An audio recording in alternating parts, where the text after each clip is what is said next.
Good morning. Thank you.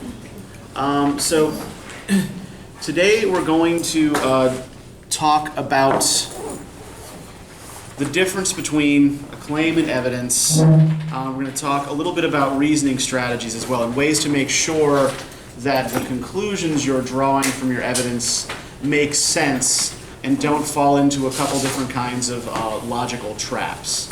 How many of you know what a logical fallacy is? You've ever heard okay, what's a fallacy, Austin? It's like something that's based on something that's incorrect. It's like a mistake in your logic, basically. Yeah, exactly. Yeah, it's a mistake in your logic, right? That is often presented as a valid or successful argument.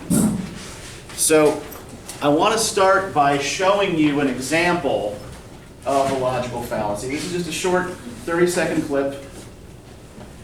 And I want you to tell me what mistake in reasoning is happening here.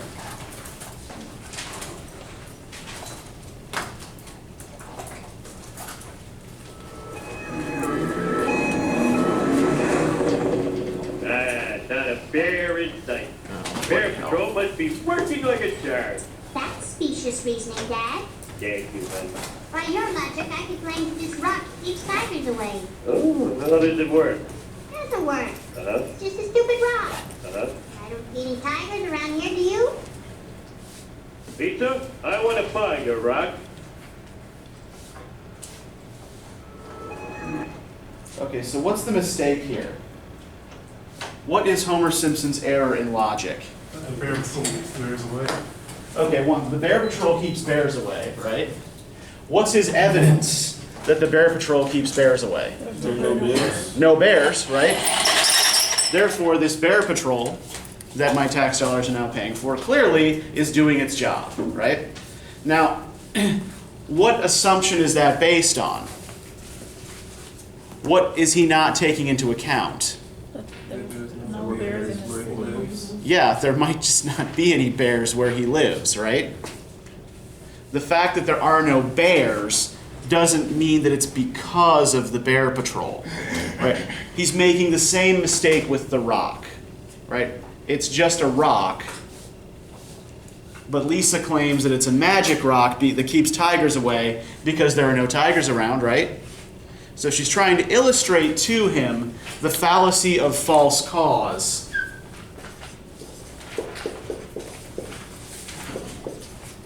And he's just not getting it, right?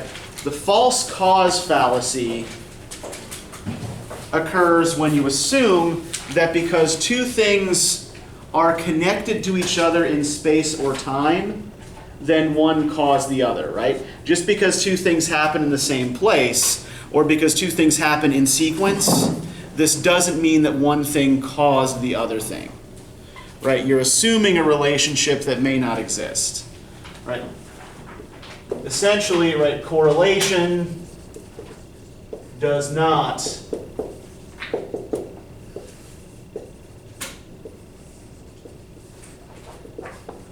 equal causation, right? You may notice, for example, looking at statistics, right, a dip in a city's crime rates when the circus comes to town. Does that mean that the circus reduces crime? And that we should just have people walking around dressed in clown suits every day? No, it could just be a coincidence, right? There are probably other factors affecting that. The fact that the two things happen at the same time does not mean that one causes the other. All right. How many of you know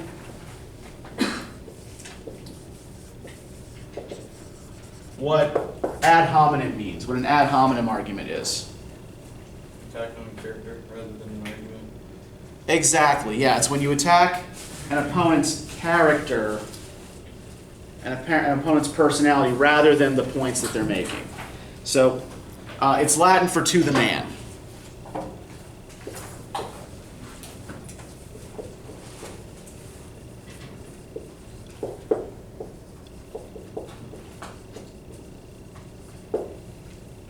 So don't listen to that guy.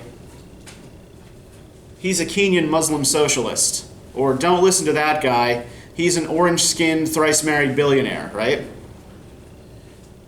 Attacking some feature of the person rather than the actual points the person is making. Right? This is a key feature of political rhetoric. Most of these are key features of political rhetoric. And in recent years, they have all been ramped up. This is one of the reasons I want to spend a little time on this, right? So that you are able to pick apart other people's arguments and know when someone is bullshitting you. Related to the ad hominem fallacy, do you know what a straw man is?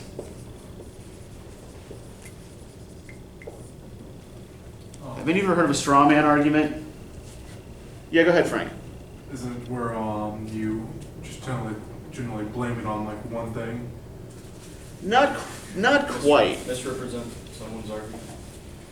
It's not even necessarily a misrepresentation of someone else's argument. Essentially what you do, in order to make your own point look stronger, right, you invent a dummy opponent, right, a straw man, who you can then pummel easily, right?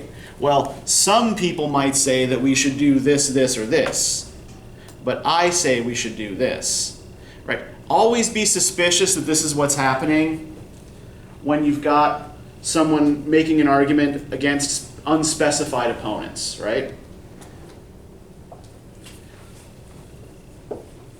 So you create a fake opponent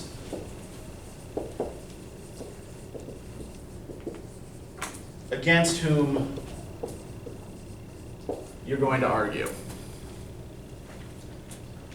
and put words into that fake opponent's mouth. Now, one of my personal favorites, in part because the Latin phrase translates to something kind of funny, is ad baculum. In Latin, this means to the stick. And an ad baculum fallacy is essentially an argument through threat. I can't tell you what's going to happen if you don't adopt the course of action I suggest, right? If you don't do what I say, I'm not sure I can hold my supporters back. If you don't do what I say, right, anarchy will be loosed upon the nation, right? So if someone is threatening dire consequences, if you don't adopt their point of view, that's an example of ad baculum, right? Argument through threat.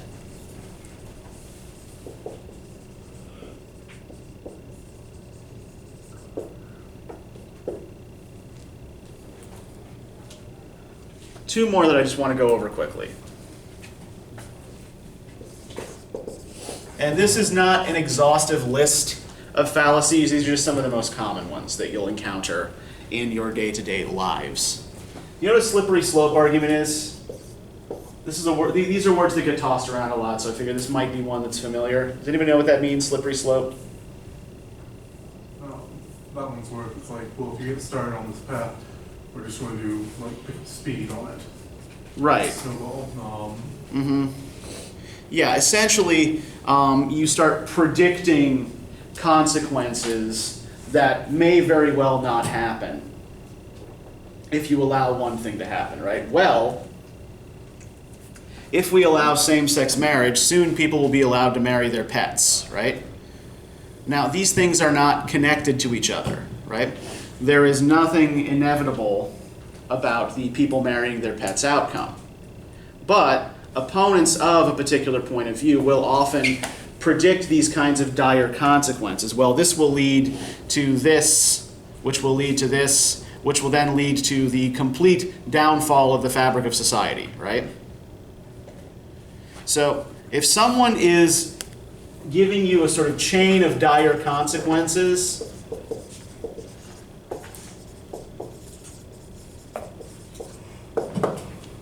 that will result if you either do one thing or don't do something else, they're probably throwing a slippery slope argument at you. If we allow this, then this, then this, then this. One last one, and this one is actually, like, the only reason I use this one is because it's especially common in the United States, and it's especially common recently, and also just because the name is friggin' hilarious. It's the no true Scotsman fallacy. And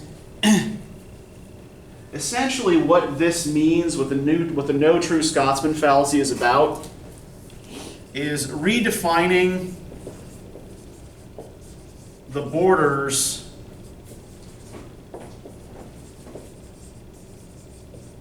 of a category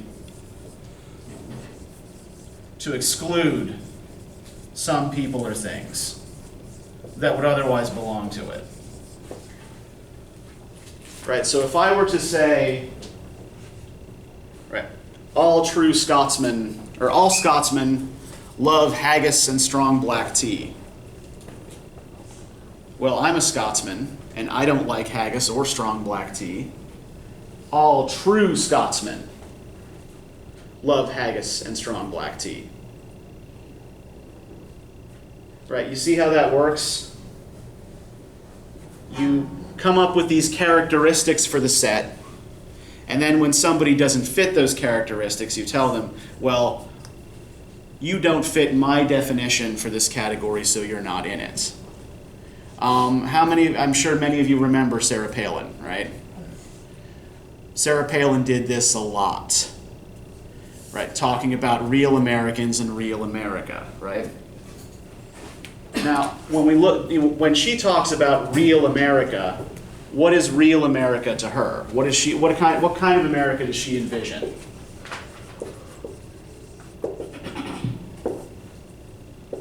What does Sarah Palin's real America look like? Urban or rural?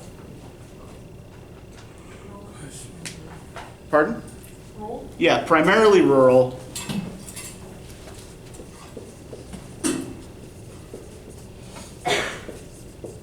Right, rural and conservative. Right, which excludes actually the majority of Americans who live in or around cities, right? But if you are an urban educated elite in Sarah Palin's version of America, you're not a real American, right? She redefines the category American to include people she likes and exclude people she doesn't. So one thing that most of these fallacies have in common, in a lot of cases where the fault lies, is in the relationship between claim and evidence.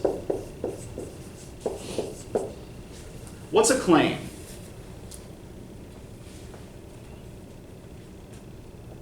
What's the distinction between claim and evidence? Seems like an assumption. Is a claim is an assumption necessarily? Is it something that I assume to be true?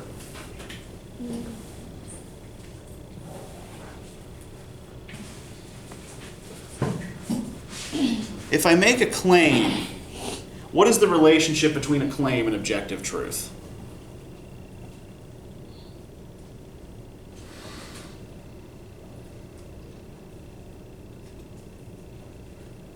A claim is a statement that is not objectively true, right? That is not self-evidently true.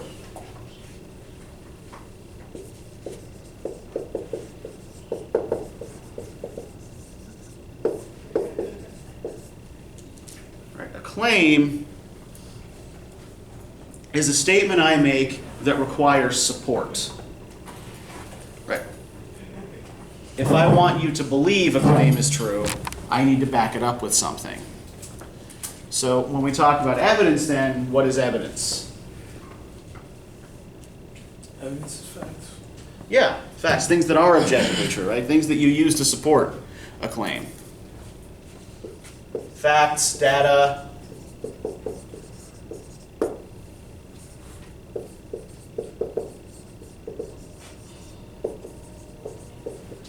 statements that are objectively true, more or less, right? And evidence is subject to interpretation. You may reach different claims, different conclusions from the same set of evidence, but by and large, evidence is something that is self-evidently true.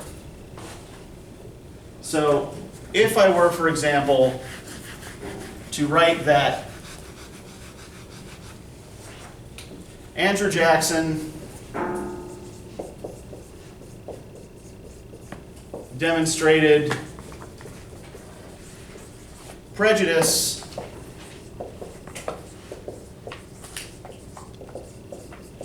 against Native Americans. Is that a claim or is that evidence? Claim. This is a claim, right? This is not objectively true. Right? I am making a statement about a historical figure that would require something to back it up, right? So if I then wrote that Jackson forced the Cherokee off of their lands in Georgia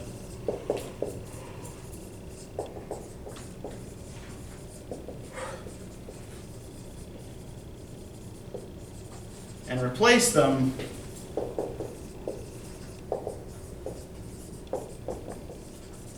with white settlers, claim or evidence? This is evidence, right? This is a fact that you could then, go look up and verify, right? Trail of Tears. Pardon? Yeah, exactly. Yeah, that's exactly what I'm talking about. The Trail of Tears.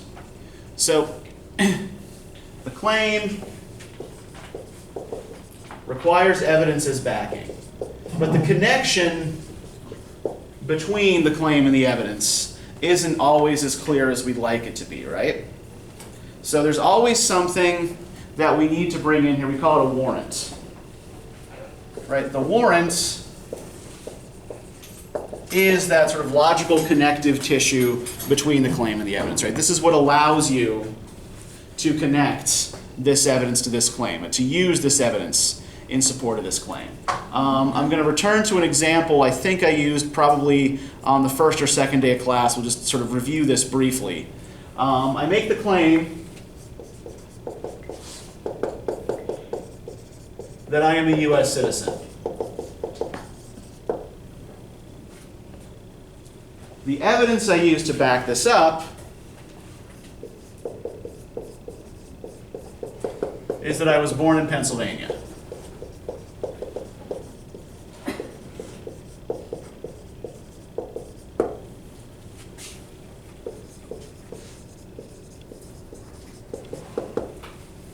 What's the warrant here? Why can I use this piece of evidence to back up the claim that I'm a citizen? Because this is a state in the U.S. Yeah, okay, because Pennsylvania is a U.S. state. If you're And? born in the U.S., you're a citizen. Yeah. And anyone born in the U.S. is constitutionally a citizen. Right, good. That's the connective logic there. That's the warrant. Now, what would be the warrant connecting the claim and evidence in my example here? Why can I use Jackson forced the Cherokee off of their lands in Georgia and replace them with white settlers as evidence for the claim Andrew Jackson demonstrated prejudice against Native Americans?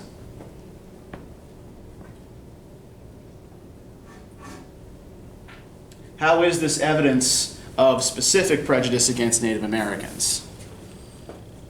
Because he forced them off the land. Yeah, now, he could have forced them off the land for other reasons, right? But it's a replace. Yeah, he forces people of one race off of their land and replaces them with people of his own race, right? So yeah, it's a demonstration of racial favoritism.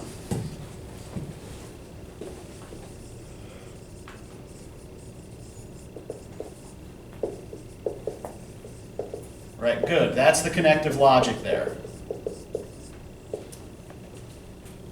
All right, so here's what I would like us to do right now. I'm going to pass out a short article to you. This is written by an Australian philosophy professor.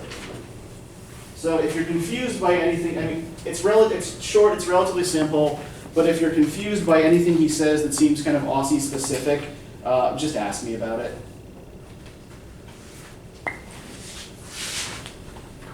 Okay, 1, 2, 3, 4. 1, 2, 3. 1, 2.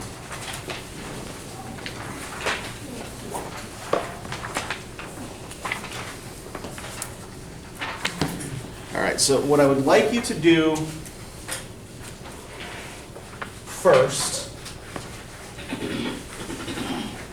is take about,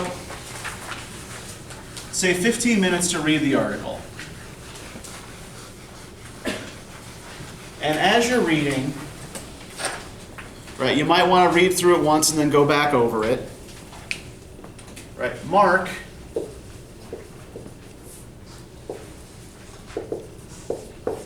anything you recognize as a claim and anything you recognize as evidence. You might also want to mark statements that you think provide warrants connecting claims and evidence. Some statements will be none of these things, right? Not everything you read here is actually going to be a claim or evidence. But try to identify them where you can.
Take about another minute to just go over it quickly one more time. Make sure you feel like you've got things separated out correctly.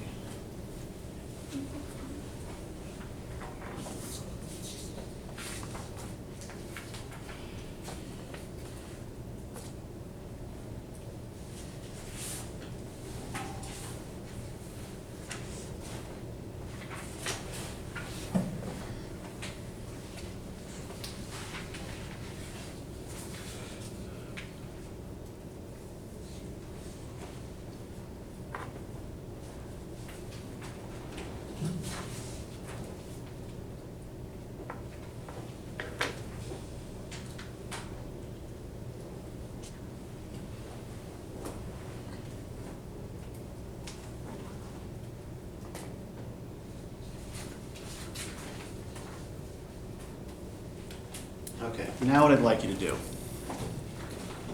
I want you to go through and look at the statements you've marked as claim, right? And I want you to take a few minutes and in your own words,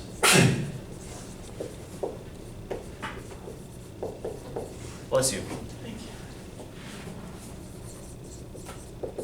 Describe what you think is the main claim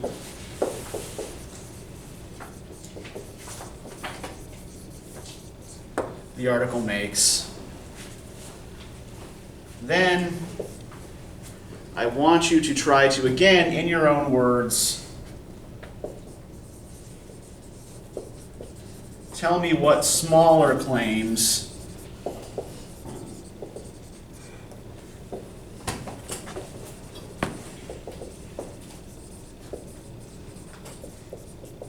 are made in support of it. Right, so take 5 minutes, put the main claim, what you think is the basic thesis of this article, into your own words, and also put into your words what you think are any smaller claims that it's making in support of this big claim, in support of this thesis. Can we write this on our notes? Pardon? We can write it. Yeah, you can just write this in your notes.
So what do you got? What is the main claim this article makes? If you had to paraphrase the thesis of this argument, what would you say it is? Okay, is it quite that, is the argument he's making quite that simple, that you're not entitled to have your own opinion? You can have your own opinion if you can argue. Okay, yeah, what he's doing is drawing a distinction between having an opinion and having a valid argument, right? So could we put it that way maybe, that, you know, there's a difference between having an opinion about something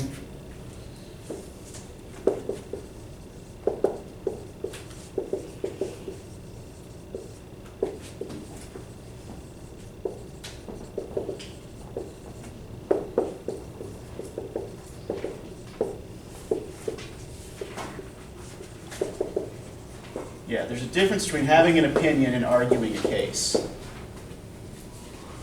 What does he seem to mean by having an opinion? What does opinion mean to him?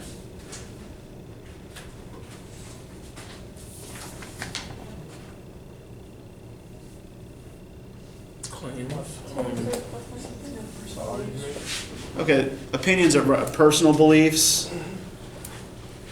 Okay, what else? Can we build on that? A definition of opinion here. Views about questions.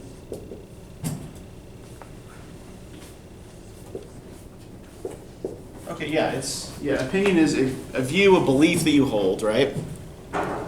And when we use a phrase like, I'm entitled to my opinion, what are we usually trying to do? We're trying to end an argument, right? Shut down an argument.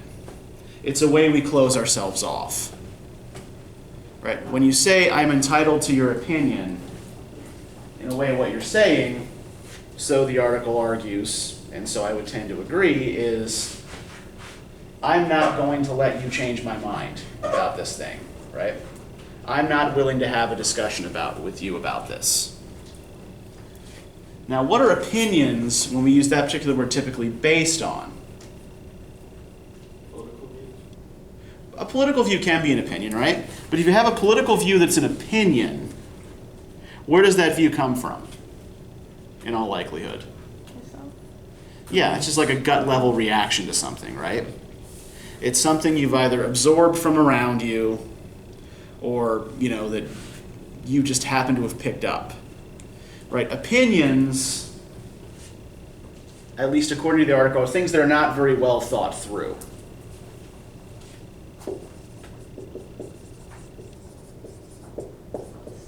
Right? They're beliefs you've picked up that you haven't really thought very deeply about, that may not really be based in evidence. Right? Does he actually give us a definition of what he means by opinion at some point here? Okay, and whose definition of opinion is he using? Plato.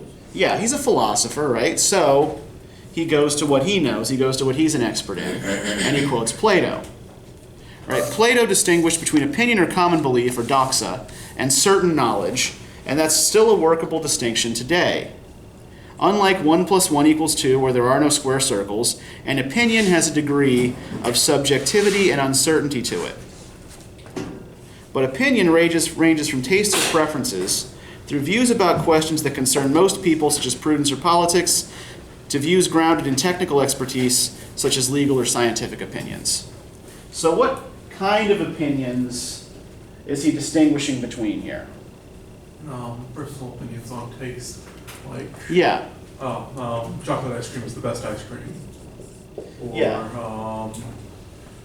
Red cars are better than blue cars. Okay, so he's got opinions that are based on taste versus opinions that are based on what? Facts and expertise, right? Yes.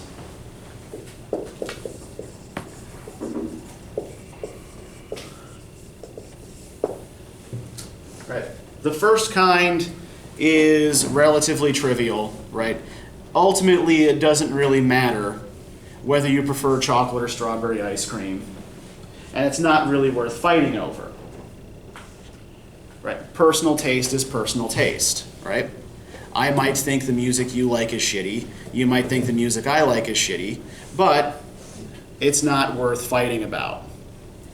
Now, where things get a little more dicey is when you're talking about opinions that are based on facts and expertise, right? And here he gets into the difference between professional and amateur opinion.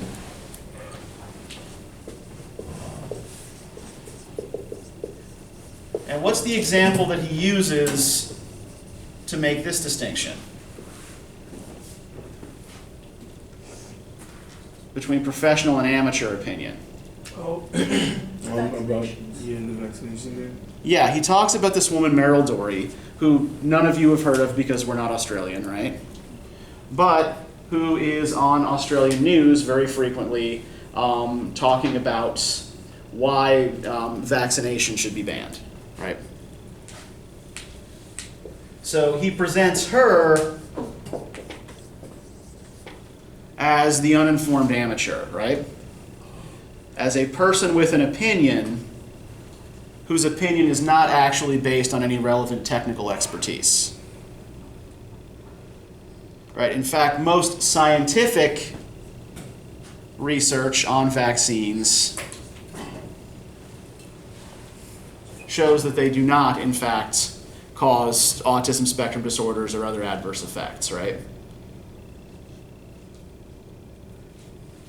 Dory, on the other hand, Meryl Dory, believes that they do, despite the reams of evidence that they don't. So what he's arguing against here, right, and we find one of our subclaims here, is that media forums should not give equal time to people who have relevant technical or scientific expertise and people who don't. That there's no reason for reporters to go out and ask Meryl Dory what she thinks about vaccines because she's not a scientist, she's not a doctor. So that would probably be our biggest subclaim here, right? That amateur opinion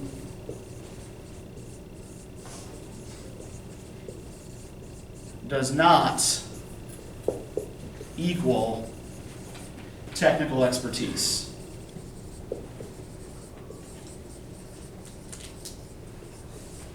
Any other subclaims, like smaller claims that you found in this that you think might be important to understanding what's going on here?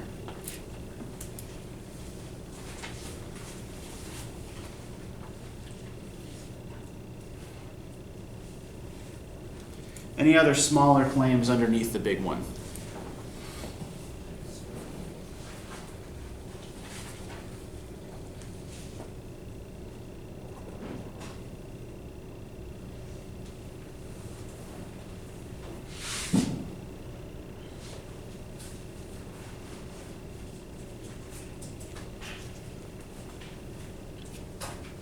All right, we've got one example here that amateur opinion does not equal technical expertise, and he uses the Meryl Dory example to illustrate that.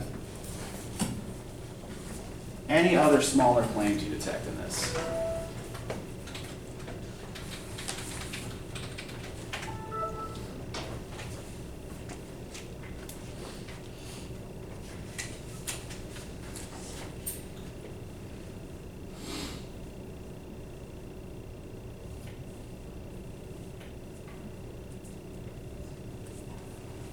Anything that he seems to be directing at the reader specifically?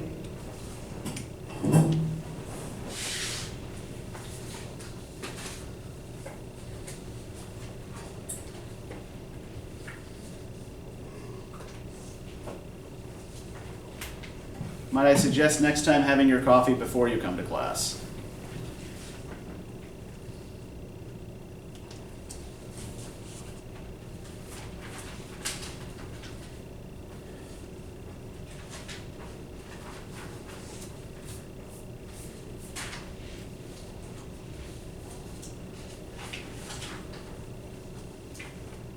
Yeah, go ahead, Gabrielle.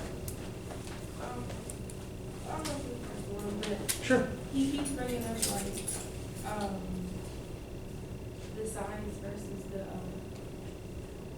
like, the science versus like the opinion on the topic. Uh-huh. Like, the facts versus like how you feel about it. Yeah, okay. Okay, so we could probably phrase that as a subclaim too, right? That opinion is often based on feeling rather than knowledge. It's more about how you feel than what you know. Okay, good. And yeah, and we can, the Merrill Dory thing is a good sort of example of that as well, right? She feels like there's something wrong with vaccines, and so she goes on TV to talk about them.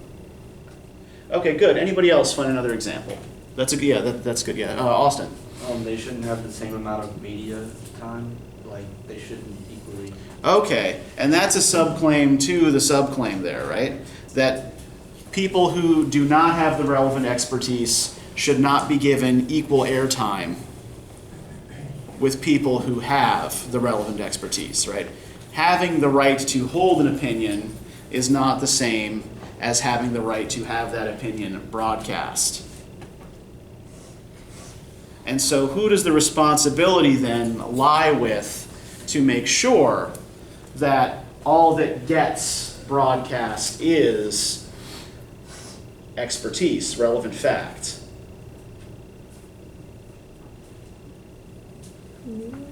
Yeah. That the media should be policing itself better and shouldn't give in to people like Merrill Dory who claim they're being ignored if they're not being interviewed on a topic, right? If the reason she's not being interviewed on a topic is because she's not a doctor or a scientist, she has no right to expect that she should be treated like a doctor or a scientist. Has no right to expect she should be treated like an expert. Okay, so this is an example of sort of how you pick apart another person's arguments to look for its basic structure, to look for the ways in which claims and evidence are connected to each other, to figure out what's arguments and what's more or less objective fact, right? Now, this is going to help you as you write the paper down the road. It's not going to help you directly with the homework assignment that I want you to do by tomorrow night. So we're going to do a little bit of practicing for that as well. Essentially, what you're going to do for tomorrow night's homework assignment, you're going to take a scene, a short scene from a film. Just pick your favorite movie, right, and take a short scene from that. And you're going to focus on one specific aspect of that scene, right? You may focus on, a particular moment in the scene. You may focus on a particular visual, right? You might focus on, say a character's movements or something a character says. There's an example of how to do this in the textbook. If you look on page, what the hell page is it? So this one isn't in the syllabus? This is on the syllabus, yeah. If you look on page 115 in Writing Analytically, right, it talks about a scene from the movie Goodbye Lenin. This is a sort of example of what I want you to do. Try to follow this model, right? But what we're going to do right now is take a picture and try to apply the same principles to this, right? So what I want you to do is take some specific aspect of this picture. I'll tell you what it is in a moment to help you out.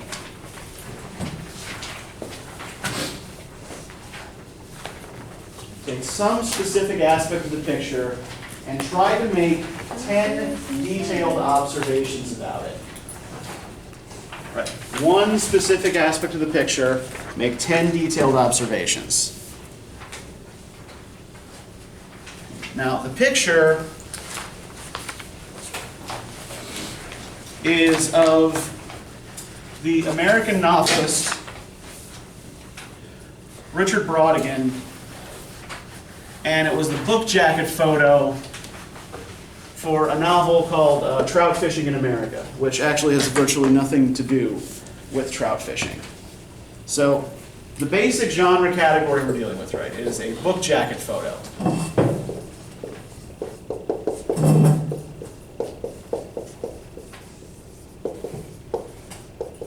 And what's the purpose of a book jacket photo? Why is there a picture of an author on the book jacket? What assumption is the publisher making by putting a picture of the author on the book? Yeah, that you want to know something about her, that the author is somehow a selling point, right? So the idea is to sort of help you get to know the author on some level, make the author seem like a real person. So what I want you to do is pick one aspect of this picture to focus on.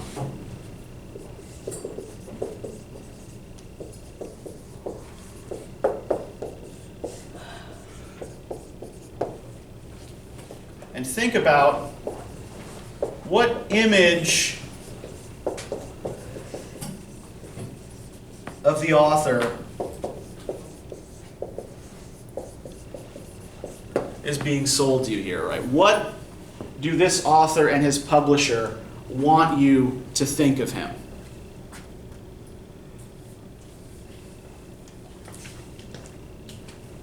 What is Simon called?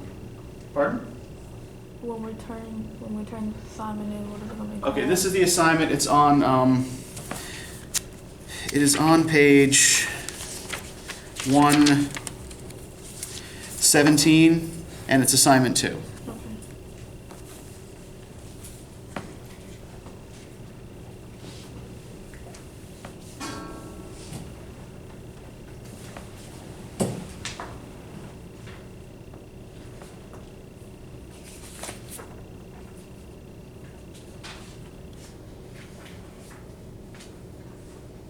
And just, be as specific as you can. I know that the picture looks a little grainy. It's a PDF that I had to then print out and photocopy, so it's a couple generations removed from the original. So just whatever you can see in the picture.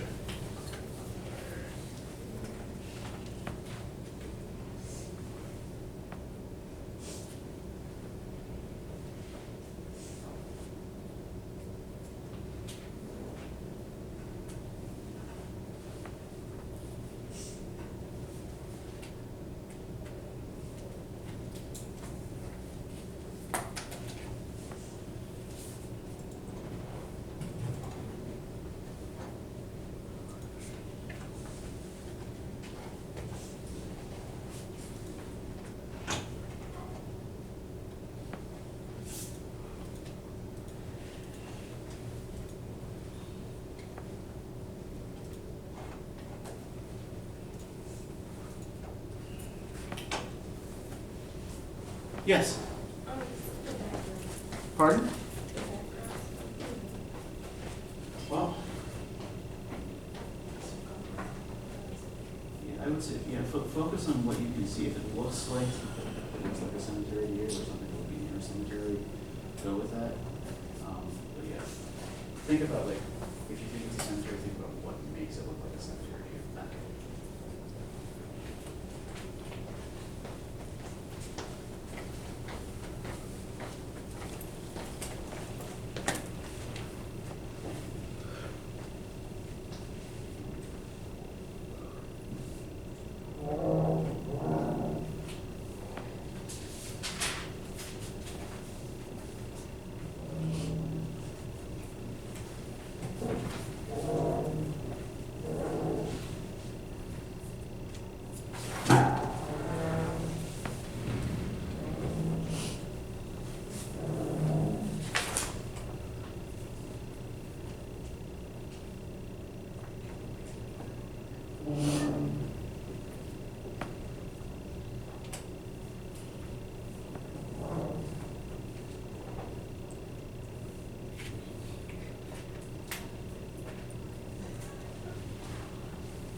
Okay, what have you got? What did you choose to focus on here?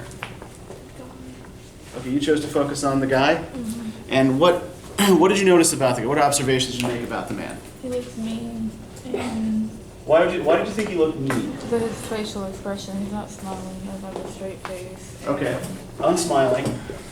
Good. What else did you notice about It it? looks like his hands are like behind his back.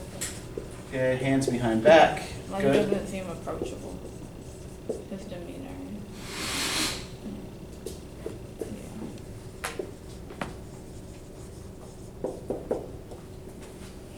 Okay, so is it just like the unsmiling face and the hands behind back makes him look And unapproachable? how he's, it looks like his eyes are like squinting. But Okay. I can't tell. Yeah, he's wearing glasses, right? Yeah. So it's hard to see his eyes. And the hat. I think that's a hat. Yeah, he's wearing a hat. And how he's standing like. Yeah, how is he standing? How would you describe his stance? How is he Like he standing? has an attitude. So Okay. now it's What's that? He look like he relaxed, just cool. Okay, he looks like he's leaning, right? Is there anything else about his face that makes it difficult to see an expression? Pardon? Doesn't he have a mustache? Yeah, he's got a big mustache, right?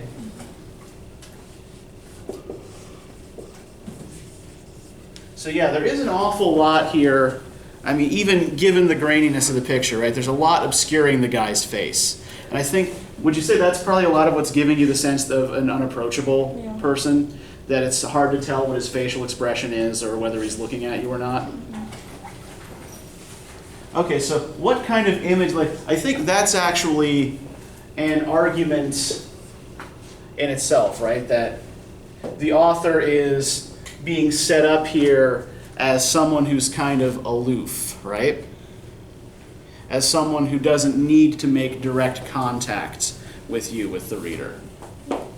Okay, what else did you get? Well, did anybody choose to focus on something else? Yeah, Frank. I chose to focus on like the background, Okay. those pillars. The first thing I noticed about them is that they're well detailed statue, Okay. the artwork on them.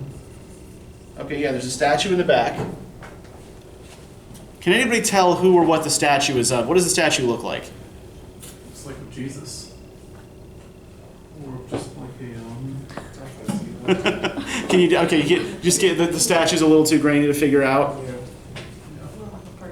Okay, yeah, it's a person. Okay, can you get any features of that person from what we got here? Beard. It's actually not, it's just shadow. He said no. There's a nose. The nose and two eyes, He had yeah. a head. Got a head. robe? Pardon? Is he wearing a robe? Okay, wearing clothes, yeah. All right, so let's leave the statue aside then for a moment because it seems like we just can't see enough of it to get very much detail. Okay, what else have you got about the background, Frank? I was pondering if there's like, if it's old or if anything's fallen because of what the woman was sitting on. I was wondering if it was fallen stonework because you can't really tell. Okay. From that,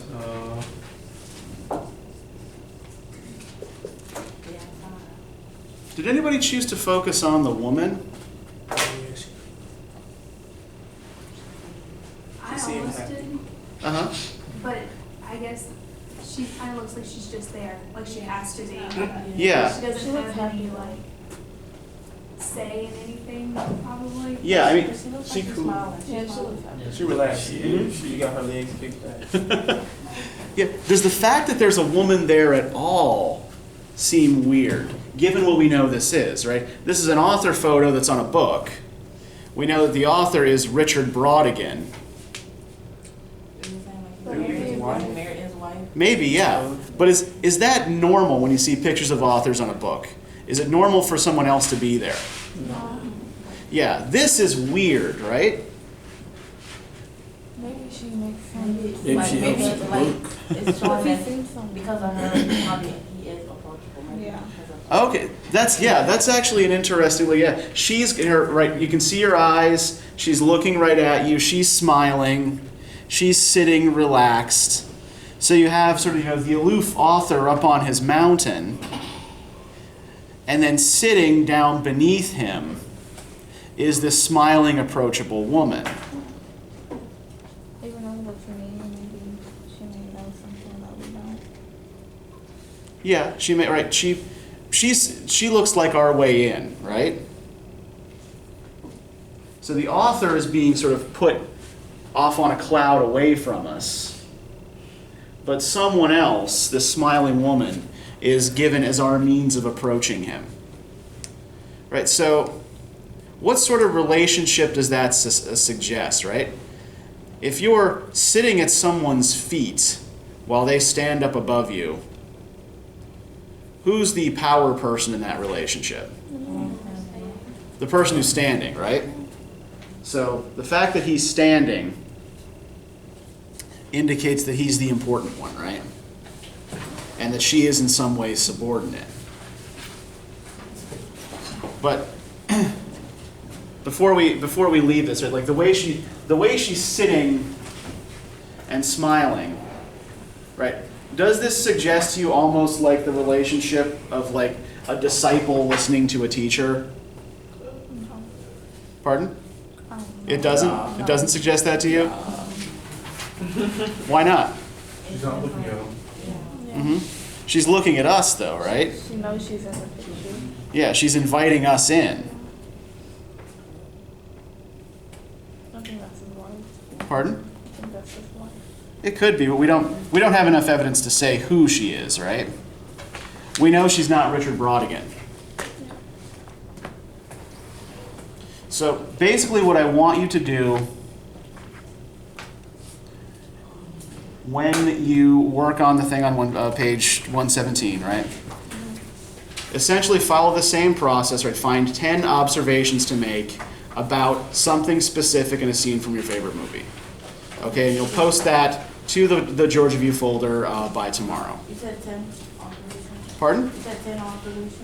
Yep, make 10 observations and sort of work it up into a short essay like you see on page 115, right? Use this as your model.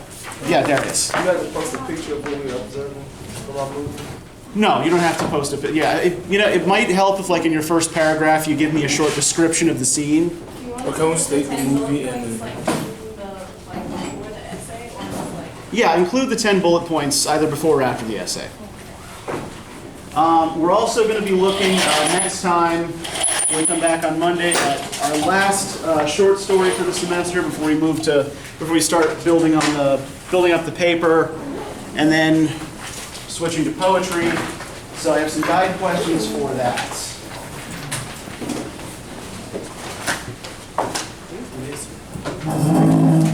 And I have something quickly to return to you as well. Yeah, February. favorites? Midterms is February 27th, that week, right? Yeah, I think that midterm week is the 27th, yeah. No, Jesus.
Right.